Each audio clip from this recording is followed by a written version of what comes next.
सम्माननीय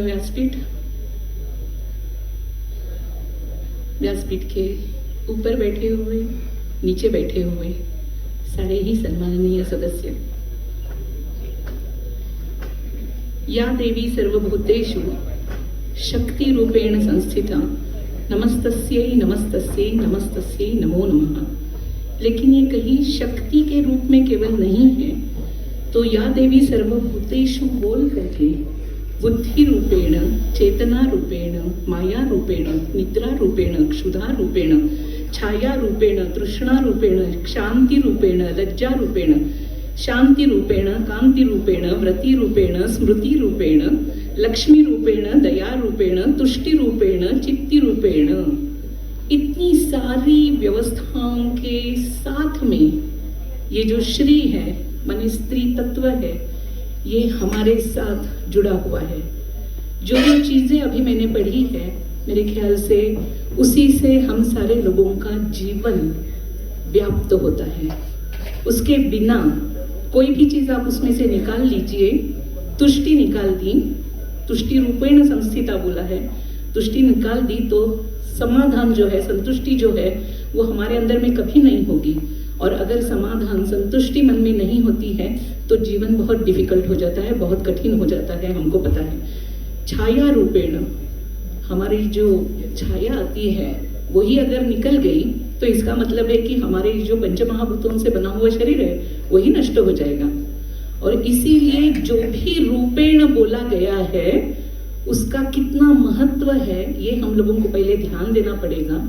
हमारे पूर्वजों ने बहुत सोच विचार करके ये सारी जो संहिताएं हैं, ये सारे जो श्लोक है, स्तोत्र है, वो बनाए हैं। हमने आज तक के दिनों में कभी समय था जिसको वो फॉलो करते थे, जो अपनाते थे जीवन में और चलते थे, शायद उसी को इसीलिए सतयुग कहा जाता था। आज के दिनों में हम ये सारा कुछ भूल गए हैं। मेरे ख्याल से हम लोगों को केवल लक्ष्मी रूपेण पता है, शक्ति रूपेण पता है, क्योंकि हमको पता है शक्ति दिखाने से काम फट के बन जाता है, इसीलिए शक्ति रूपेण हम लोगों ने ध्यान में रखा है। लक्ष्मी रूपेण ध्यान में रखा है क्योंकि लक्ष्मी सब कुछ नचाती है, ये भी हम लोगों को जानकारी है। लेकिन इसके अलावा भी जो मैंने अभी तक नाम गिने थे, ये सारे के सारे जो है इसी से हमारा जीवन व्याप्त है और उसको भूलना ये सही नहीं है। स्त्री और पुरुष, जब भी यहाँ पर अभी आरक्षण की बात चलती है तो आरक्षण किसी ने किसी को दिया है। स्त्री ने, महिला ने उसको एक्सेप्ट किया है। और दिया किसने है? महिला ने महिला को नहीं दिया है, ऑटोमेटिकली पुरुष ने महिला को दिया है। मुझे ये सारा जब चल रहा था तो दिमाग में आया कि अल्टीमेटली ये स्त्री और पुरुष है क्या, कहाँ से आया, उत्पन्न हुआ है।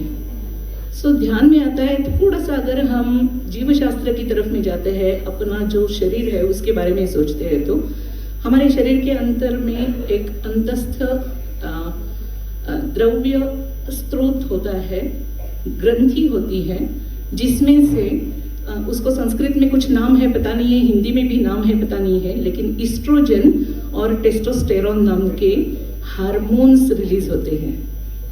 जब ईस्ट्रोजन रिलीज ज्यादा होता है तो ऑटोमेटिकली स्त्रीत्व जो है वो ऊपर चढ़ जाता है।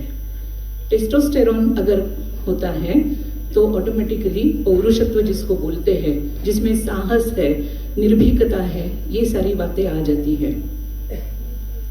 आज अगर हम लोग सोसाइटी का, समाज का चित्रण देखते हैं तो कहीं ना कहीं ध्यान में आता है कि ये जो ईस्ट्रोजन टेस्टोस्टेरोन का जो एक सामान्यतः संतुलन बनाए रखना होता है वो बिगड़ गया है।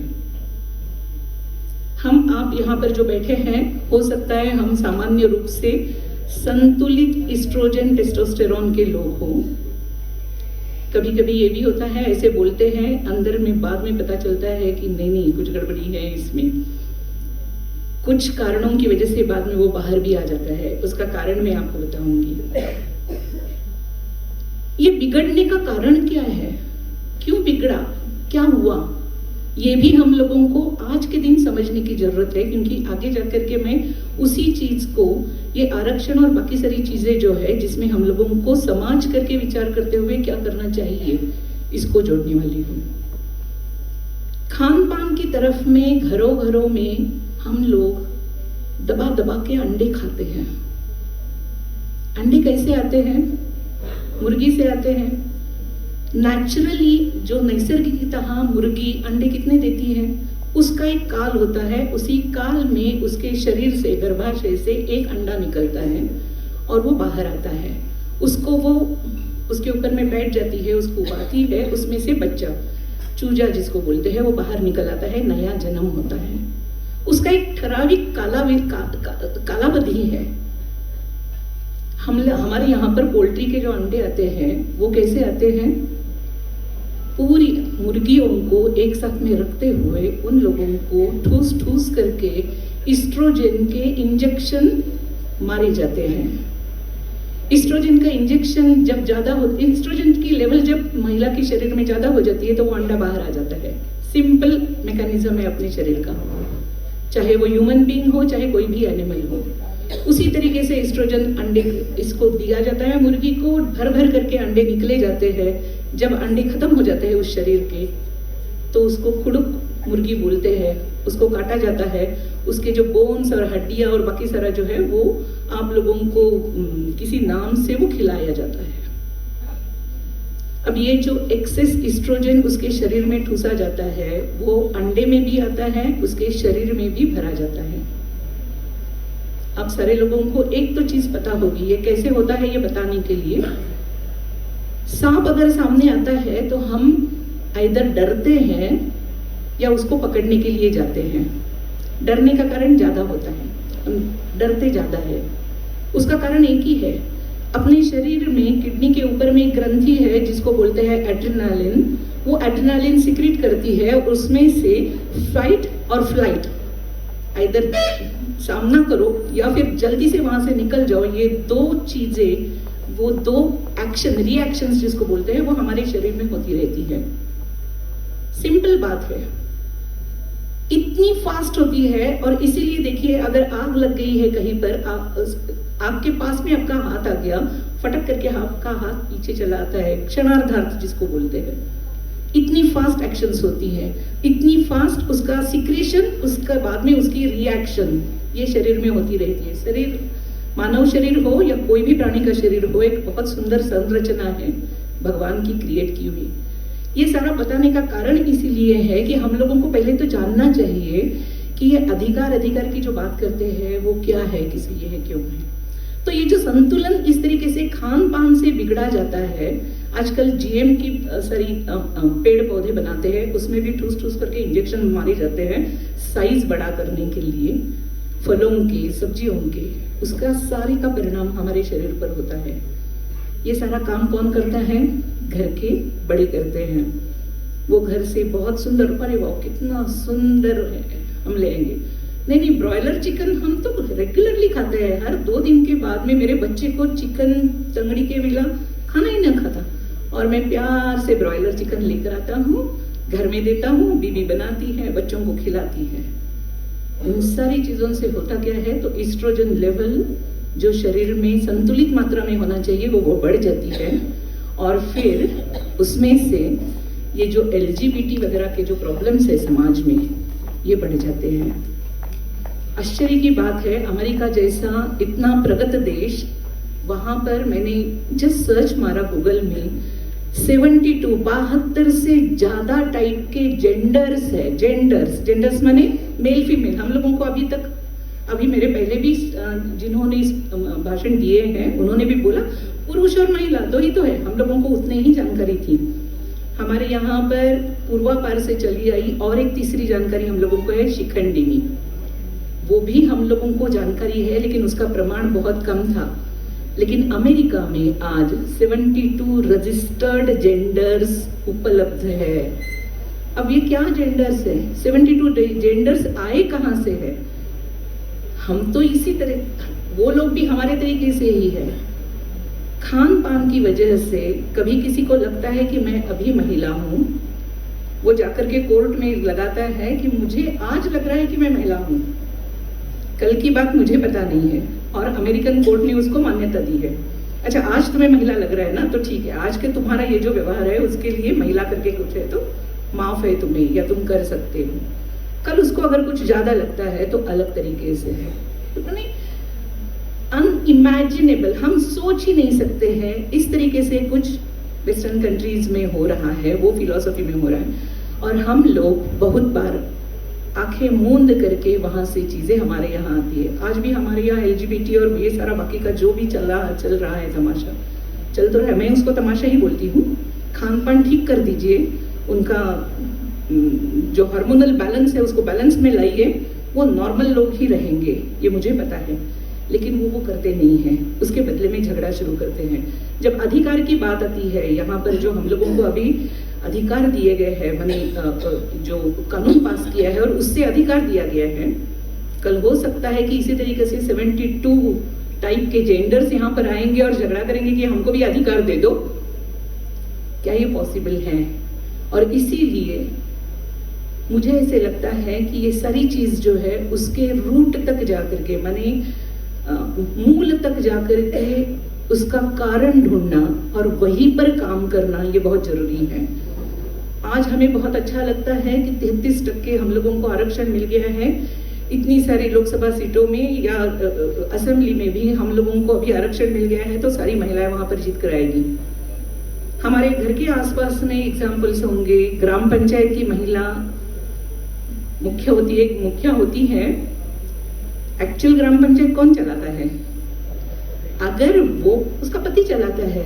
अगर वो सबल नहीं है, और वो सबल माने शक्ति से नहीं, माने शारीरिक रूप से नहीं, मानसिक रूप से, स्पिरिचुअल रूप से, अगर उसके अंदर में आत्मिक शक्ति नहीं है, तो वो कुछ भी दे दो उसको, वो ढीली ढाली रहेगी। सिंपल सी बात मैं एक आपको कहती हूँ, मैं जब ये दिल्ली से लंदन कार लेकर के गई थी, मेरे पास छोटी सी i20 स्पोर्ट्स की कार थी। हम 4 महिलाएं थे। रास्ते में हमारे साथ में बहुत सी कार चलती रहती थी, मर्सिडीज बेंज, लेक्सस, जो भी हम लोग, अभी मुझे नाम भी नहीं सूझ रहे हैं, एकदम जो टॉप ब्रांड्स रहते हैं, ऐसे लोग रहते थे, जेंट्स लोग चलाते थे। लेकिन मुझे ऐसे लगता था कि वो शायद लल्लू पंजू है क्या, चलाना ही नहीं। मैंने वो जो जिगरा होता है ना, हम लोग जिसको हिंदी में जिगरा बोलते हैं, एक होता है अंदर में, वो नहीं होने के कारण मर्सिडीज चलाते हुए भी वो लोग 40, 50, 60 से गाड़ी चलाएंगे, धीरे धीरे धीरे धीरे। हम लोग 160 से गाड़ी चलाते थे, रास्ता ठीक करके।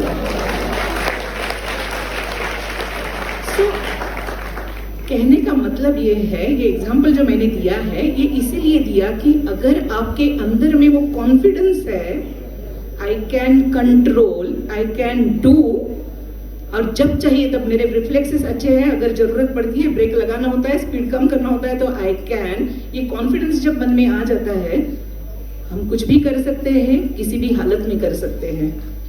और इसका जब एनालिसिस हमने किया, मैंने और मेरी सारी सहेलियों ने, तो ध्यान में ऐसे आया कि हमारे यहाँ पर बचपन से जो माँ के संस्कार थे, वो माँ के संस्कारों ने बहुत बड़ा काम किया है, बहुत बड़ा काम किया है। और फिर मुझे इस तरीके से ये मिल गया, मैंने लत लग गई कि जहाँ पर भी जाती थी, जो भी प्रॉब्लम्स देखती थी, तो देखती थी कि यहाँ पर उसके पीछे में उसके पेरेंटिंग कैसे हुआ होगा, बचपन से उसके संस्कार कैसे हुए होंगे, उसका बचपना कैसे गुजारा है, उसके माँ पिताजी कैसे व्यवहार करते हैं, उनके विचार क्या है। और ये जब हम लोगों ने स्टार्ट किया, अभ्यास शुरू किया, एक तरीके से रिसर्च वर्क जिसको बोलते हैं, भारत में भी, भारत के बाहर में भी, तो एक अलग टाइप का विश्व हमारे सामने में खुलकर बाहर आया, जिसके ऊपर में अभी हम लोगों का फाउंडेशन फॉर होलिस्टिक डेवलपमेंट नाम की जो ऑर्गेनाइजेशन है, वो पूरा समय उसी को लेकर के काम करती है। अगर हम लोग जानेंगे कि ये तो मैंने 160 का एग्जाम्पल दिया, हमारे स्क्रिप्चर्स में भी हम लोगों ने देखा हुआ है, जो माता होती है, मातृत्व भाव जिसके भी मन में, चाहे वो पुरुष में हो चाहे वो स्त्री में हो, वो जग जाता है। मातृत्व भाव माने क्या है? आसपास के जो भी विश्व है वो अपना है। वो अपनत्व जब अपने मन में जागृत हो जाता है, ममत्व जागृत हो जाता है, तो वही मातृत्व भाव है। उसके अच्छाई के लिए, उसके संगोपन के लिए जो जो करना चाहिए वो पुरुष भी कर सकता है, स्त्री भी कर सकती है। नहीं है ऐसा नहीं है, उसमें मैं कभी भी भेदभाव नहीं करती हूँ। हमारे यहाँ, मैं महाराष्ट्र से बिलोंग करती हूँ, हम लोग माता को माऊली बोलते हैं। और हमारे एक संत होकर गए हैं ज्ञानेश्वर, 18 साल में उन्होंने गीता के ऊपर में ज्ञानेश्वरी लिखी और तुरंत उसके बाद में उन्होंने जीवंत समाधि ले ली, संजीवन समाधि जिसको बोलते हैं। वो 18 साल की उम्र, बहुत बड़ा काम करके वो चले भी गए। उनको पूरा महाराष्ट्र माऊली बोलता है। वो माऊली इसीलिए बोलता है क्योंकि वो जो मातृत्व भाव था उन्होंने अपने समाज के लिए अपने काम के माध्यम से दिखाया था। तो इसी तरीके से हमारे स्क्रिप्चर्स अगर हम ढूंढते हैं तो हम लोगों को ध्यान में आता है कि पार्वती तो नॉर्मल पार्वती थी, लेकिन जब उसको पता चला कि कोई महिषासुर नाम का राक्षस जो भी सुंदर स्त्री दिखती है उसको तकलीफ दे रहा है और उसको वर ऐसा मिला है कि केवल स्त्री के हाथों से उसकी हत्या होगी, वो वहां पर चली जाती है जहां पर महिषासुर घूमता रहता है, सुंदर रूप का स्त्री का रूप लेकर के वहां पर बैठती है और जैसे ही उसकी बुरी नजर उसके ऊपर में पड़ती है वो उसको छेड़ना शुरू कर देता है तो उसका वध करती है। वही पार्वती तुरंत नॉर्मल रूप में आती है, 2 बच्चों की माँ, आराम से अपने पति की सेवा करना वगैरह इसमें रहती है। लेकिन उसी के साथ में चंडमुंड नाम के जो राक्षस है, जिनको आशीर्वाद मिलता है, वर मिलता है कि शिवजी का जामात ही केवल उसको मार सकता है। उनको लगता है कि शिवजी तो अकेले थे, तब तक तो उनकी शादी भी नहीं हुई थी, तो शिवजी शादी कब करेंगे, उसका जामात कब आएगा और क्या होगा। तो शिवजी का जामात अगर हमें मारता है तभी हम लोगों को मृत्यु प्राप्त हो, ऐसे चंडमुंड दोनों राक्षसों ने माना होता है। उसके बाद में अशोक सुंदरी का जन्म भी होता है। अशोक सुंदरी का नहुष नाम के राजा के बेटे के साथ में विवाह भी हो जाता है।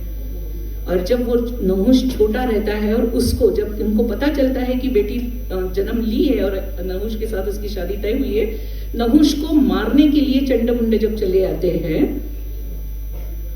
तो पार्वती को समझ में आ जाता है और वो चंडिका का रूप धारण करती है और चंडमुंड दोनों को भी मार देती है। उन दिनों में जगत में एक अजीब सी कल्पना थी। मुझे कभी कभी लगता है आज के दिनों में अगर हम लोग कंपैरिजन करेंगे तो आज भी वही सब कुछ यहाँ पर हो रहा है, रूप केवल अलग है। उन दिनों में रक्तबीज नाम का एक राक्षस था बोलते हैं, और रक्तबीज का वैशिष्ट्य ऐसा था कि उसके रक्त का जहां पर भी बूंद पड़ेगा वहां से और एक रक्तबीज तैयार हो जाएगा। बहुत सारे लोग उसको मारने का प्रयास करते थे, जितना मारने का प्रयास करते थे उतने रक्तबीज उसमें से तैयार हो जाते थे, क्योंकि हर बूंद से रक्तबीज का निर्माण होगा, ये उसको वरदान मिला होता है। अब प्रॉब्लम ये आ जाता है कि कोई भी उसको मारने के लिए जाता है तो दिक्कत हो रही है, लेकिन समाज जो है वो बहुत परेशान हो गया है उसकी त्रासदी से। तो फिर पार्वती फिर से काली का रूप धारण करती है और रक्तबीज के साथ साथ में झगड़ा करने के लिए, उसको मारने के लिए चली जाती है।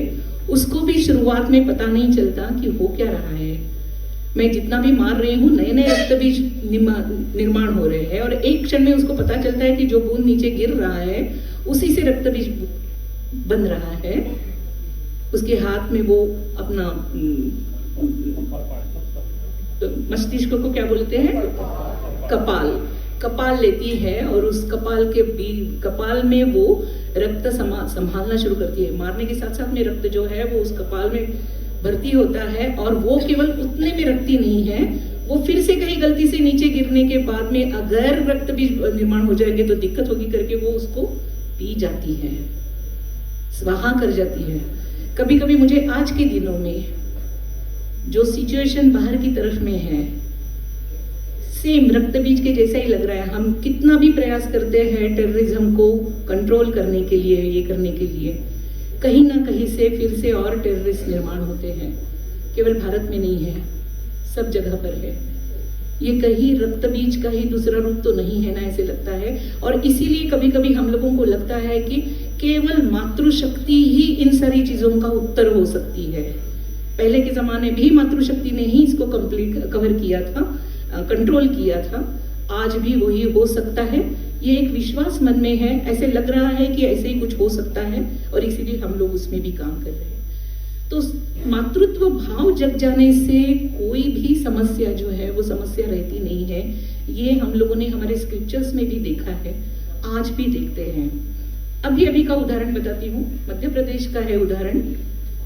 माँ बच्चे को, छोटे बच्चे को अपने पास में सुलाती है, 4 महीने का बच्चा है, और बर्तन साफ करती रहती है। जंगल के किनारे पर, माने गांव जंगल के किनारे में ही है।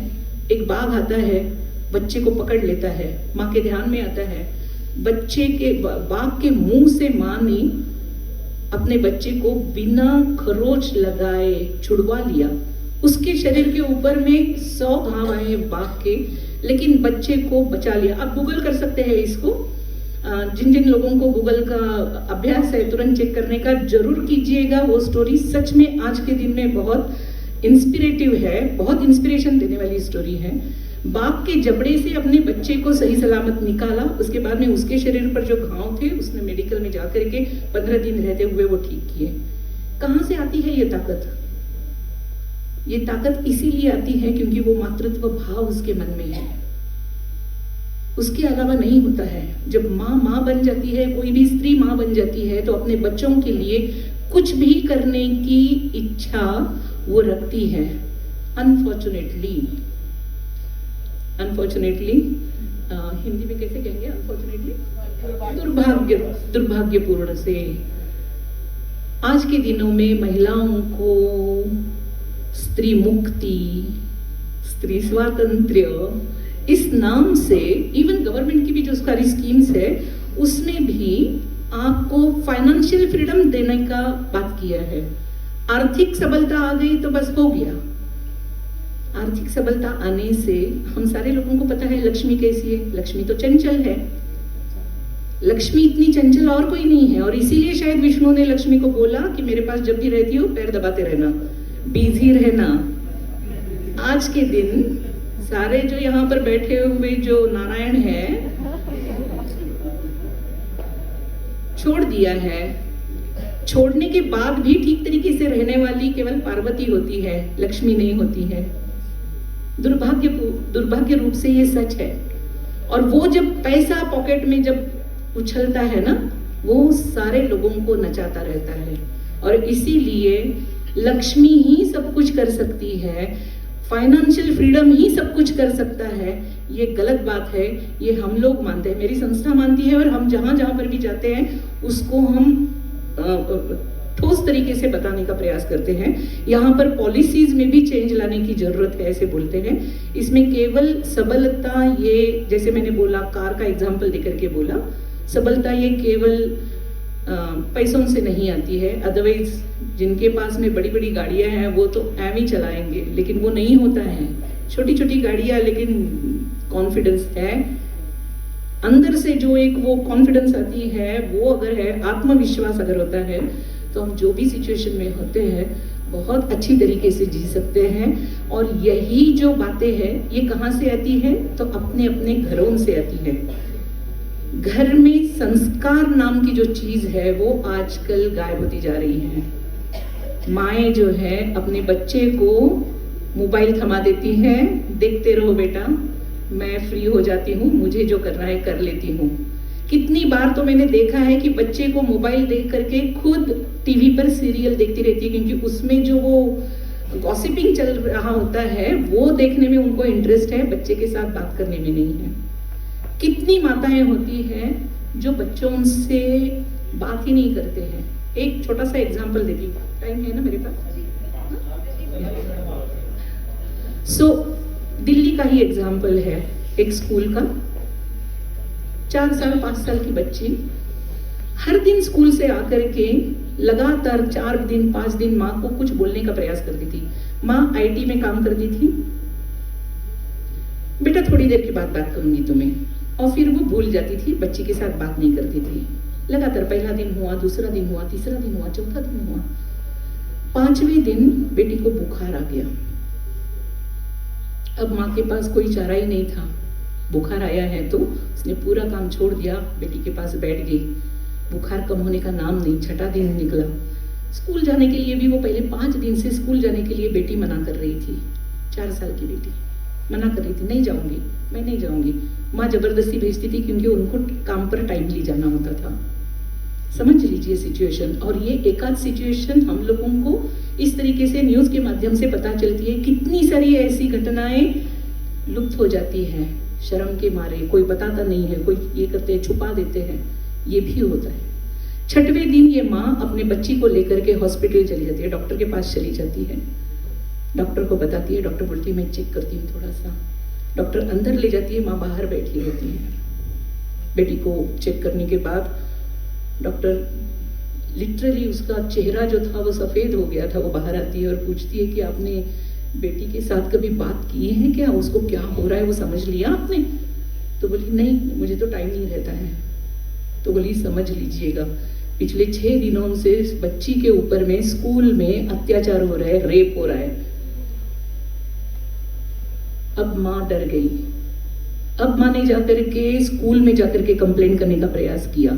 सीसीटीवी कैमरा खंगाले गए, देख लिया और फिर पता चला कि वहां कहीं कोई एक प्यून था जो इस 4 साल की बच्ची को स्कूल से बाथरूम की तरफ में ले जाता था। बच्चों को सपोर्ट करने के लिए होते हैं ना जो कोई ले जाने के लिए, वो वैसा हैवान था और वो इस तरीके से काम कर रहा था। उसके बाद में माँ ने बहुत एक्शन ली। ये तभी बंद हो सकता था जब पहले दिन उसने बात मानी होती, तो सुनी होती। तो बच्चे बोलने का प्रयास करते हैं कि हमारे पास उनकी बातें सुनने के लिए टाइम है। मैं बहुत कष्टपूर्वक, यहाँ मुझे पता नहीं यहाँ पर किस तरीके से सोसाइटी है, लेकिन मैं बहुत जहाँ पर मेट्रो सिटीज़ में जाती हूँ और इस तरीके से बात करती हूँ तो मुझे रहा नहीं जाता है और सारा ब्लेम मैं सोचती हूँ कि माँओं का है करके। माँ अगर ध्यान देती है, माँ अगर टाइम निकालती है बच्चे के साथ बात करने के लिए, चाहे वो जो भी बात हो, तुमने क्या क्या किया दिन भर में वो बच्चों को बताओ, बच्चे ने क्या क्या किया वो तुम सुन लो, एक साथ में खेलो, एक साथ में करो, उसमें से आनंद है। अपने स्क्रिप्चर्स है, अपने स्टोरीज है, कोई भी घटना ले लो, पेपर की ले लो, इवन टीवी भी एक साथ में देखना है, लेकिन उस टीवी में देखने के बाद में उस टॉपिक के ऊपर में बच्चों के साथ डिस्कस करो। आज का प्रॉब्लम यह है कि पेरेंट्स का कम्युनिकेशन अपने बच्चों के साथ है ही नहीं। वो अगर हो गया, कम्युनिकेशन ठीक से हो गया, सिंपल सी बात है, निर्भया केस देखिए, 12-14 साल के बच्चे क्या हेनियस क्राइम करते हैं। कैसे उनके दिमाग में आता है कि एक स्टील रॉड ले ले और इस तरीके से करे। कहीं ना कहीं इन बच्चों ने ये अपनी बस्तियों में, अपने घरों में होते हुए देखा होगा, करते हुए देखा होगा, या फिर कुछ तो इस तरीके से बात हो गई है उन बच्चों के लिए कि वो दिमाग में उनका कीड़ा आ गया है। मायका क्या कर रही थी, मैं और एक आपको स्टोरी बताती हूँ, चलेगा? हा? नहीं, टाइम का कंस्ट्रेंट है इसलिए पूछ करके बता रही हूँ। सच्ची घटनाएं हैं। 1800 साल की धारवाड़ जिले की, धारवाड़ में उन दिनों में जेल रहता था, ब्रिटिश राज था, ब्रिटिशर्स का जेल था। एक बंदे को उन्होंने पकड़ करके लाया, जेल में डाल दिया। शायद ये स्टोरी बहुत सारे लोगों को पता भी हो सकती है। जेल में डाल दिया। लास्ट आखिरी ख्वाहिश क्या है पूछा। बेटे ने बोला कि मुझे मेरी माँ से मिलना है। सहज भाव है, अब कल तुम्हें फांसी होने वाली है, आज माँ से मिलना बहुत सहज है।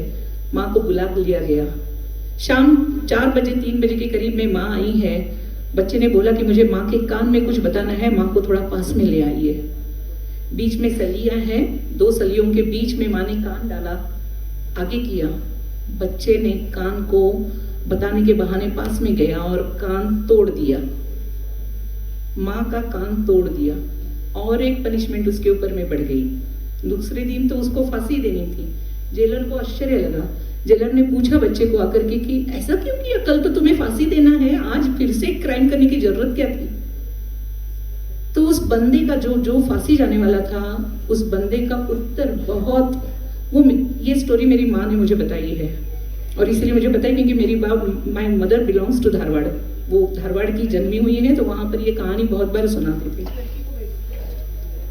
बच्चे ने बोला कि अगर मेरी माँ ने मैंने पहला क्राइम किया, पहली गैर हरकत की, उसी समय में कान के नीचे अगर मार दिया होता तो आज मैं क्रिमिनल नहीं होता, आज मुझे फांसी नहीं होती। ये बच्चे को तब ध्यान में आया जब उसको फांसी होने वाली थी। बाद में माँ ने बहुत कान्ना काटा किया, माँ के साथ में बात हुई, माँ को पूछा गया कि क्यों इस तरीके से आपने किया, तो उसने भी बोला कि मैं काम करती थी, झाड़ू पोछा करती थी, मेरे पास टाइम नहीं रहता था, बच्चे की जो रिक्वायरमेंट्स थी वो बहुत ज़्यादा थी, तो इसीलिए मैं वो जो भी जहाँ से भी चोरी करता था तो मैं थोड़ा सा आँख मूंदती थी उस तरफ में। गलती किसकी है? बस अकेली माँ थी, पिताजी थे नहीं, पिताजी गुजर गए थे, माँ ने अकेले ने पाला था तो माँ की थी। लेकिन ऐसे पिताजी भी घर में होते हैं, ऐसे माँ भी घर में होती है। गलती बच्चों की, मेरे हिसाब से गलती कभी भी बच्चों की होती नहीं है, हम जैसे संस्कार देंगे वैसे ही होते हैं। तो ये जो अधिकार और ये सारी जो बातें आजकल हम लोग करते हैं, इवन आरक्षण की भी बातें करते हैं, ये आरक्षण की बातों का मुझे कभी कभी सच में लगता है कि जरूरत क्या है। हम अगर फैमिली जो है, परिवार जो है, वो अगर स्ट्रेंथन करते हैं, वहां पर होने वाले संस्कार जो है वो अच्छे करते हैं, जो भी माता बनने वाली है, जो भी शादी करने वाले हैं, उन लोगों को सही तरीके से आपका इसके बाद का जीवन यापन कैसे होना चाहिए, इसके बारे में अगर बता देते हैं, उसको ध्यान देते हैं, उसकी तरफ में ध्यान अगर हमारा भी, समाज का भी, घर वालों का भी और गवर्नमेंट का भी अगर रहता है, तो मुझे लगता है कि सोसाइटी जो है वो एट द बेस अच्छी होगी। क्योंकि अच्छे लोगों के किरदार एग्जाम्पल्स हमारे पास नहीं है, ऐसे नहीं है। एक साइंटिस्ट है भारत में, रघुनाथ माशेलकर, नाम सुना होगा आप लोगों ने, एनसीएल के डायरेक्टर थे वो। उनकी माताजी भी ऐसे ही, जो पहले वाला मैंने एग्जाम्पल बोला, घर के काम करती थी, इनकी माताजी भी दूसरों के घर में जाकर के बर्तन झाड़ू पोछा करती थी। लेकिन वो माँ ने अपने बच्चे को इस तरीके से ट्रेन किया कि वही बच्चा आगे जाकर के भारत का केमिकल इंजीनियरिंग का बड़ा साइंटिस्ट बना। आज रघुनाथ माशेलकर जी का नाम बहुत इससे लिया जाता है, पद्म विभूषण से वो विशोभित है। साइंस जो साइंस जानते हैं उनको रघुनाथ माशेलकर जी का नाम बहुत अच्छी तरीके से जानकारी होगी। सो ऐसे भी एग्जाम्पल हमारे पास में, सिंपल एग्जाम्पल लीजिए मोदी जी का। कुछ लोग बोलेंगे कि मोदी जी को बार बार मोदी जी को क्यों लाना है करके, लेकिन ये फैक्ट है। गरीब घर का बेटा कुछ भी हो सकता था, माँ ने जिस तरीके से उनको बचपन से सारे कामों में व्यस्त किया, स्वाभिमान सिखाया, और वो स्वाभिमान हम लोग आज भी देखते थे। वो गुजर जाने तक वो अकेली रहती थी, किसी की मदद ना लेते हुए, फाइनेंशियल मदद ना लेते हुए। इसी का मतलब है कि उनके जो संस्कार थे वो बच्चे के ऊपर में पहले से आए हुए हैं। सो ये जो सारी चीजें हैं, ये जो मातृत्व की शक्ति है, अच्छा परिवार, अच्छा प्रजनन, और दूसरा आगे जाकर के अच्छी सोसाइटी तैयार करने का। और वो केवल, मैं माँ हूँ इसलिए मैं माँ के बारे में बोल रही हूँ। मेरे हस्बैंड जब बात करते हैं तो वो पिताजी के बारे में बात करते हैं, हम दोनों मिलकर के बात करते हैं कभी कभी इस तरीके से। शिवाजी, मैं शिवाजी होना चाहती हूँ, ऐसे मैं बोलती हूँ। ऐसे बोलते हैं ना कि शिवाजी ने जन्म लेने से सब कुछ ठीक होगा, तो शिवाजी कहाँ जन्म लेना चाहिए? नहीं, वो उनके घर में जन्म लेना चाहिए, मेरे घर में नहीं होना चाहिए, क्योंकि उनके साथ में वो त्रासदी आती है ना। मैं वैसी नहीं हूँ, मैं बोलूँगी कि शिवाजी मेरे घर में नहीं जन्म लेना चाहिए, मैं ही शिवाजी बनूंगी। जो त्रासदी है मुझे होने दो ना, मुझे कोई दिक्कत नहीं है। सो इस तरीके से अगर हम समाज के बारे में विचार करेंगे तो मुझे ऐसे लगता है कि ये जो अधिकार की बात है, बाकी सारी बातें हैं, इसकी जरूरत ही नहीं पड़ेगी। और फिर से एक बार हम लोग सुवर्ण युग जिसको बोलते हैं, सतयुग जिसको बोलते हैं, ऐसे समाज में रह सकेंगे। लेकिन ऐसा समाज निर्माण करने का काम आज मेरे जैसे थोड़ी उम्र ज़्यादा जिनकी हो गई है, वो अपने बच्चों को, अपने आसपास में पड़ोस को बोल सकते हैं, बातें कर सकते हैं, स्टोरीज बता सकते हैं। और थोड़े पीछे 3-4 लाइन पीछे जो सारे बैठे हैं, ये फ्यूचर जनरेशन है।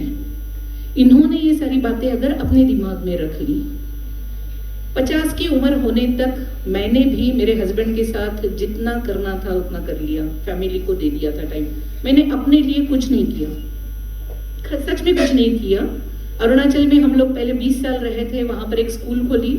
जिस दिन मेरे हस्बैंड ने मुझे बोला कि गुवाहाटी IIT निकलना है, वो स्कूल मैंने विवेकानंद केंद्र जो कन्याकुमारी का है उनके हाथ में थमा दी, एक पाई भी उससे लिया नहीं, और मैं गुवाहाटी में आ गई। गुवाहाटी में आने के बाद वहां पर सारी चीजें देखी, लगा कि यहाँ पर महिलाओं के साथ में काम करना जरूरी है। एक स्वयंपूर्णा नाम की NGO खोली, उसके माध्यम से महिलाओं के लिए जो अल्फा की प्रॉब्लम से, टेररिस्ट की वजह से जो फैमिलीज रास्ते पर चली आती थी, अचानक एक दिन में रात को मार दिया, दूसरे दिन से वहां के गांव के सारे लोग उनको रास्ते पर फेंक देते थे माने कोई पूछता नहीं था, उनको खाना पीना मिलता नहीं था। ऐसी सारी महिलाओं के लिए मैंने काम करना शुरू कर दिया वहां पर स्वयंपूर्णा के नाम से। वहां से हस्बैंड ने पूना जाने के लिए बोल दिया, स्वयंपूर्णा किसी दूसरे के हाथ में दे दी। जितना काम मेरा था वहां पर कर लिया, वहां पर चली गई। पूना में एक स्कूल में, एयरफोर्स जैसी स्कूल में प्रिंसिपल करके जॉब किया। लेकिन जिस समय में मेरे हस्बैंड ने बोला कि नहीं अभी दिल्ली जाना है, तो बस कार्यकाल मेरा पूरा होने तक, वो एकेडमिक ईयर पूरा होने तक मैं रुकी, और उसके बाद मैं छोड़ करके यहाँ पर आ गई। यहाँ आने के बाद हस्बैंड ने बोला कि जॉब नहीं करनी, मेरी जो पोजीशन है उसमें किसी भी स्कूल में जॉब करने की तुम्हें इजाजत नहीं है, मैं नहीं दूंगा। कोई बात नहीं है, मैंने फाउंडेशन फॉर होलिस्टिक डेवलपमेंट शुरुआत की, क्योंकि इसके पहले वाले जो सारे अनुभव थे जो छोड़ करके आई थी, पैसा तो कुछ नहीं मिला था मेरे पास, अनुभव जो थे उससे आज वैश्विक रूप में हम लोग काम कर रहे हैं। 8 देशों में मदर्स जो है, 8 देशों की मदर्स हमारे साथ जुड़ी हुई है, और उसके साथ में हम लोग काम कर रहे हैं। कुछ एक काल होता है, 50वें साल के बाद में मैंने मेरे हस्बैंड को बोला कि 100 इयर्स का ग्राफ रहता है, 50 पीक। मैंने आपके लिए, मेरी फैमिली के लिए बहुत कुछ किया, अभी जितने बचे दिन हैं मेरे लाइफ के, वो मुझे मेरे लिए जीना है। मैं अपने दम से जीऊंगी, जो भी करना है मैं अपने दिल से करूंगी।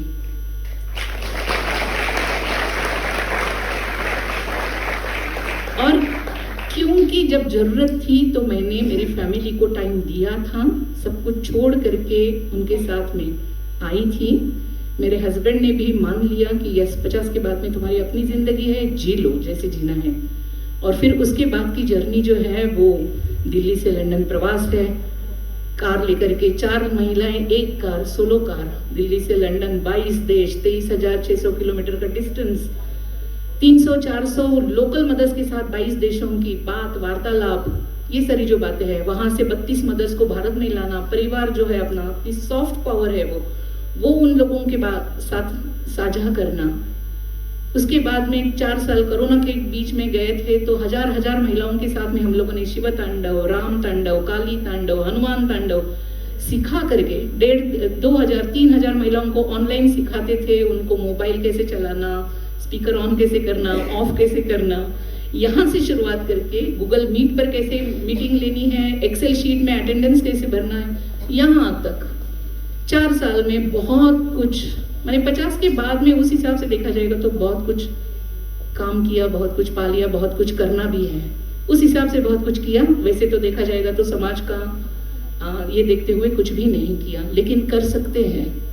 और इसीलिए किसी ने हम लोगों को अधिकार देने की जरूरत नहीं है, हमने अपने अधिकार खुद ने पाने हैं। उसके लिए खुद को सक्षम बनाना बहुत जरूरी है, ऐसा मुझे लगता है। बहुत बहुत धन्यवाद। अगर कुछ गलती की होगी तो माफ कर दीजिए।